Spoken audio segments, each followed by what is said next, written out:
নমস্কার, কেমন আছো সবাই? আশা করছি সকলে খুব ভালো আছো, আর আমরাও কিন্তু খুব ভালো আছি।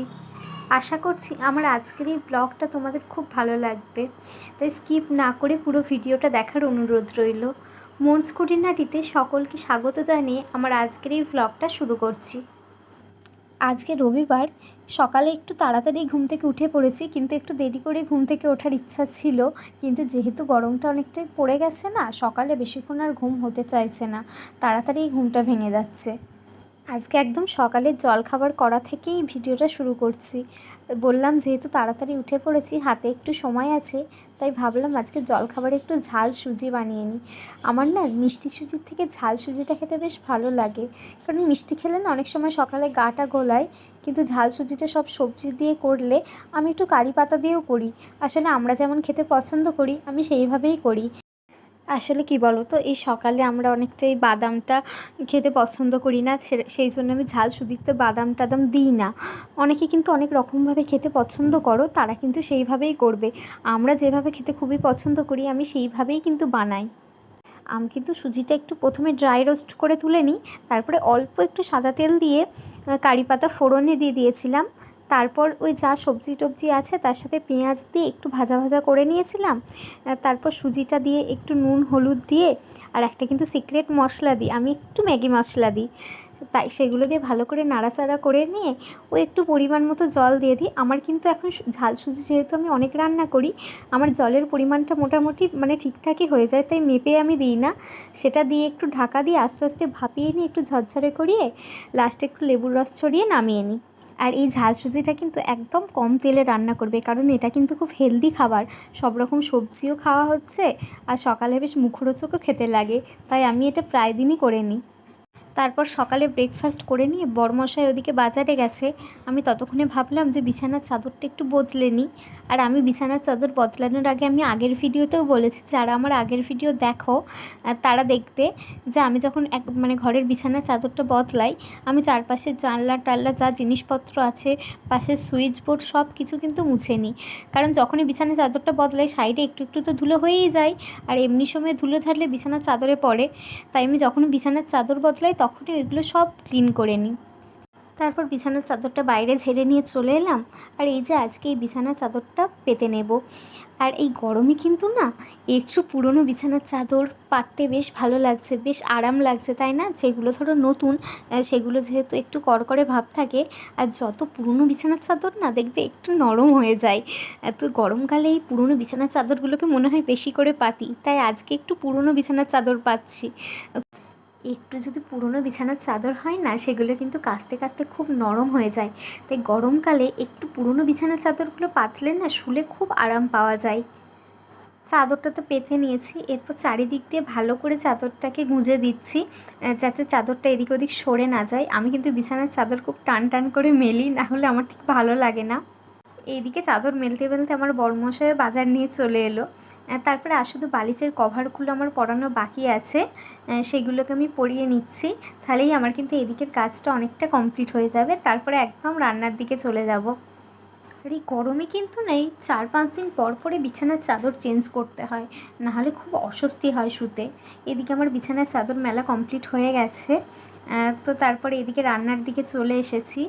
আজকে যেহেতু রবিবার, একটু ভাবলাম স্পেশাল কিছু করি, তাই আজকে করব বাসন্তী পোলাও আর চিকেন কষা।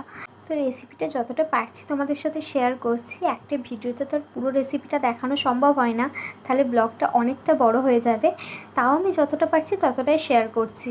প্রথমেই গোবিন্দভোগ চাল নিয়ে আধ ঘন্টা জলে ভিজিয়ে রেখেছিলাম, তারপরে চালটার মধ্যে পরিমাণ মতো একটু আদা বাটা দিয়েছিলাম, তারপর একটু গরম মশলা গুঁড়ো দিয়েছিলাম, একটু বেশি করে চিনি দিয়েছিলাম, কারণ বাসন্তী পোলাও যেহেতু একটু মিষ্টি মিষ্টি হয়, তাই চিনিটা একটু বেশি দিয়েছিলাম, পরিমাণ মতো নুন দিয়েছিলাম, আর দিয়ে দিয়েছিলাম ঘরের তৈরি ঘি। আমি কিন্তু এই ঘিটা আমার বাড়ি থেকে নিয়ে এসেছিলাম। ওখানে আমার বাপের বাড়িতে না একটা ঘোষপাড়া আছে, সেখানে তারা নিজে ঘরের দুধের ঘি তৈরি করে। আর এই ঘিয়ের যে গন্ধটা না, সেটা কিন্তু বাজারের যে কোনো ঘিয়ের থেকে অনেক বেশি, আর মানে খেতেও কিন্তু খুব ভালো। তাই আমি কিন্তু বাজারে ঘি কেনার থেকে একবারে যখন বাড়ি যাই, একবারে অনেকটা করে ঘি নিয়ে চলে আসি, আমাদের দুজনের অনেক দিন বেশ চলে যায়।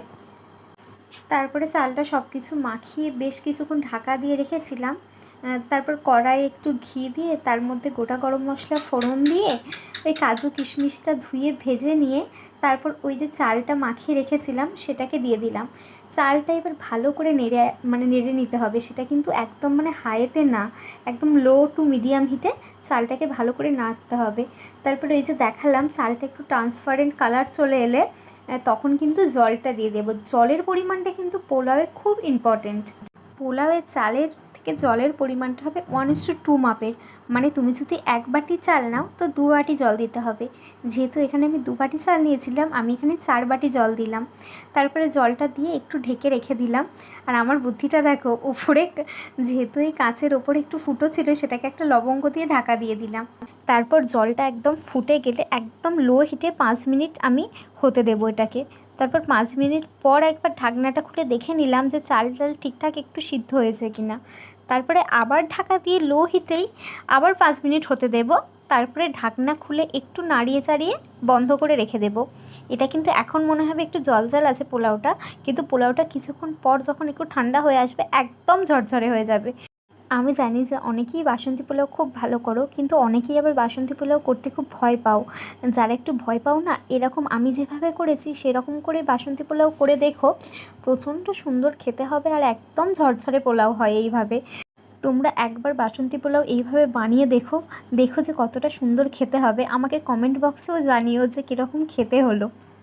বাসন্তী পোলাও তো এদিকে ঢাকা দিয়ে রেখে দিলাম, ওটা এবার নিজেই ঝরঝরে হয়ে যাবে, ওটাকে আর দেখার দরকার নেই। তারপরে এদিকে চিকেনটা কষে নিচ্ছিলাম। চিকেনটা একদমই যেভাবে দেশিভাবে চিকেন কষি সেইভাবেই করছিলাম। আর আমার বড়মশাই বাটি নিয়ে চলে এসেছিলো যে ওকে একটু চিকেন কষা দিলাম। তারপর এত পছন্দের রান্না হয়েছে, তাড়াতাড়ি আগে স্নান করে খেতে চলে এসেছি, মাঝে আর ভিডিও করা হয়নি। আমার মতো তোমাদেরও কি এরকম হয় যে যখন খুব পছন্দের রান্না হয় খুব তাড়াতাড়ি খিদে পেয়ে যায়? আমার কিন্তু এরকম হয়। তারপর পছন্দের খাবার দাবার খেয়ে মন কিন্তু খুবই ভালো ছিল। তারপর আমি আর বড়মশাই দুজনে মিলে দেখে নিলাম হয়েছে একটা ওয়েব সিরিজ, দাদুর কীর্তি। ওয়েব সিরিজটা কিন্তু খুব ভালো লেগেছে আমাদের দুজনেরই। আর এই ওয়েব সিরিজটা দেখে বুঝলাম যেটা আমরা নিজেরাও অনেক সময় জানি, যে এখন সন্তানরা অনেক সময় বাইরে থাকে, কিন্তু যারা সন্তানরা যে বাবা মায়ের অনেকটা দূরে থাকে, সন্তানরা কাছে না থাকলে সেই বাবা মায়ের অনেকটাই কষ্ট হয়। তারা চায় যে সন্তানরা আমাদের কাছে এসে থাকুক, এইসব নিয়েই কিন্তু ওয়েব সিরিজটা। তাই আমার খুবই মন ছুঁয়ে গেছে। তোমরাও দেখো, তোমাদেরও আশা করি খুব ভালো লাগবে।